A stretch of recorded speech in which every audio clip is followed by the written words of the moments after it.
अवधूत चिंतन श्री गुरुदेव दत्त श्री स्वामी समर्थ. नमस्कार मंडळी, तुम्हा सर्वांचं दिव्य चैतन्य आपल्या चॅनलमध्ये मी स्वागत करते. मंडळींनो, तुमची पण सिंह रास आहे का? मग आजचा हा व्हिडिओ शेवटपर्यंत पहा.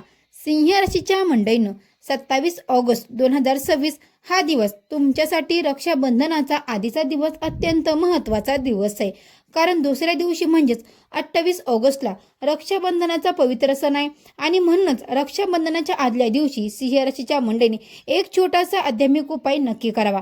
हा उपाय करण्यासाठी तुम्हाला कुठला मोठा खर्च करण्याची गरज नाही, कुठलीही कठीण पूजा करण्याची गरज नाही.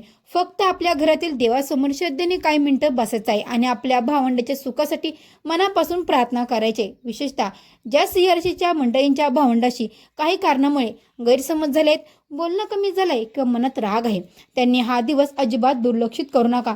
कारण कधी कधी मोठा बदल मोठ्या उपायाने होत नाही, तर एका छोट्याशा चांगल्या विचाराने देखील होतो. 27 ऑगस्टला सकाळी किंवा संध्याकाळी तुमच्या सोयीच्या वेळी घरातल्या देवासमोर एक छोटासा दिवा लावा. भगवान शिव आणि श्री गुरुदेव दत्तांचं यांचं मनापासून स्मरण करा. त्यानंतर डोळे बंद करून आणि आपल्या भावंडाचा चेहरा मनात आला. भावंड तुमच्यापासून जवळ असतील किंवा दूर असतील, तुमचं बोलणं रोज होत असेल किंवा अनेक दिवसापासून बोलणं झालं नसेल, त्या व्यक्तीसाठी मनापासून एकच प्रार्थना करा. देवा, माझ्या भावाला सुखी ठेव, त्याच्या आयुष्यातली अडचणी दूर होऊ दे, त्याला उत्तम आरोग्य, आनंद आणि यश मिळू दे, आमच्या नात्यातलं प्रेम कायम राहू दे. ही प्रार्थना अगदी साधी आहे, पण तिच्या मागची भावना खूप मोठी आहे. 27 ऑगस्टच्या दिवशी सिंह राशीच्या मंडळीने एक छोटा उपाय करायचा आहे. घरातल्या देवघरासमोर स्वच्छ पाण्याने भरलेलं एक छोटंसं पात्र ठेवा. त्यासमोर दिवा लावा. भगवान शिवाचं स्मरण करा आणि श्रद्धेने ओम नमः शिवाय, ओम नमः शिवाय या मंत्राचा 11 वेळा जप म्हणा. त्यानंतर श्री गुरुदेव दत्त, श्री गुरुदेव दत्त असा जप 11 वेळा करा. यानंतर आपल्या भावंडाच्या नावाने मनापासून प्रार्थना करा. मंडळी, हा उपाय कोणतेही चमत्कार घडविण्याची हमी देणार नाही. हा उपाय म्हणजे आपल्या मनातील राग, अहंकार आणि नकारात्मक विचार बाजूला ठेवून प्रेम आणि सुदबुद्धता वाढवण्याचा एक साधा आध्यात्मिक मार्ग आहे. सिंह राशीच्या मंडळीनं या दिवशी आणखी एक गोष्ट नक्की करा. ज्या भावंडांची तुमचं बोलणं बंद आहे, त्यांना स्वतःहून एक छोटासा संदेश पाठवा. मोठा संदेश लिहिण्याची गरज नाही, फक्त एवढं लिहा: रक्षाबंधनाच्या मनापासून शुभेच्छा, आपलं नातं कायम असंच प्रेमाचं आणि कायम सोबत राहू द्या. समोरची व्यक्ती लगेच उत्तर देईल असं नाही, पण तुम्ही तुमच्या बाजूने प्रेमाचं एक पाऊल पुढे टाका. कारण नातं टिकवण्यासाठी नेहमी कोण बरोबर आणि कोण चुकीचं हे सिद्ध करणं आवश्यक नसतं. कधी कधी नातं वाचवण्यासाठी फक्त एक व्यक्ती पुढे आली तरी पुरेशी असते. आता 27 ऑगस्टला सिंह राशीच्या मंडळीने कोणत्या गोष्टी टाळाव्यात तेही लक्षात घ्या. भावंडाशी विनाकारण वाद घालू नका. जुने विषय पुन्हा पुन्हा उकरून काढू नका. रागाच्या भरात कठोर शब्द बोलू नका. फक्त दिखाव्यासाठी अनावश्यक खर्च करू नका.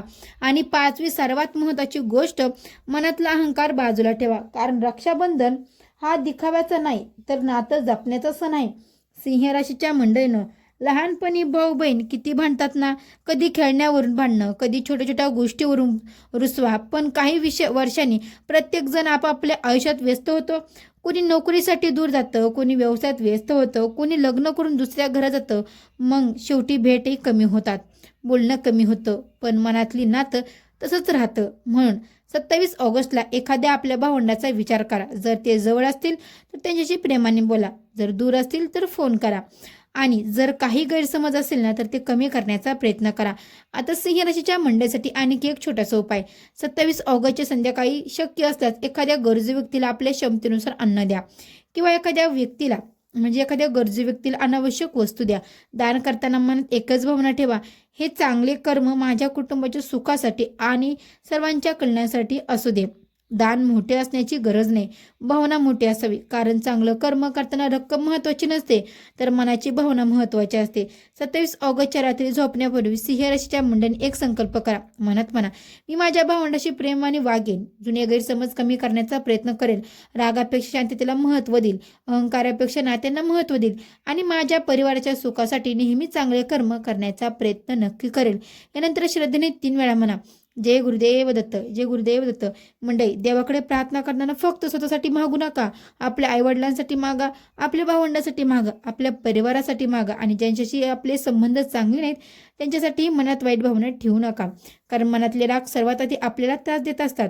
म्हणून 27 ऑगस्ट हा दिवस मन शांत करण्यासाठी वापरा. शक्य असल्यास शिव मंदिरात जा, भगवान शिवाचं दर्शन घ्या.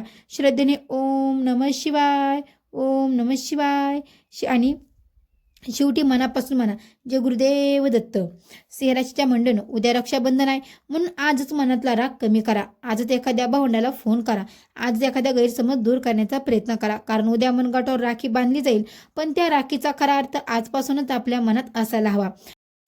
आणि हो, श्री गुरुदेव दत्तांची कृपा तुमच्या संपूर्ण परिवारावर राहू द्या. जर तुम्ही सिंह राशीच्या असाल आणि आपल्या भावंडासाठी मनापासून प्रार्थना करत असाल तर कमेंटमध्ये पूर्ण श्रद्धेने लिहा श्री गुरुदेव दत्त. हा संदेश तुमच्या भाऊ आणि बहिणीपर्यंत नक्की पोहोचा. कदाचित तुमचा एक संदेश एखादं लुटलेलं नातं मंडळीने एखादं तुटलेलं नातं पुन्हा जोडण्याची सुरुवात करेल. दिव्य चैतन्य चॅनलमध्ये तुम्हा सर्वांचं परत एकदा स्वागत करते.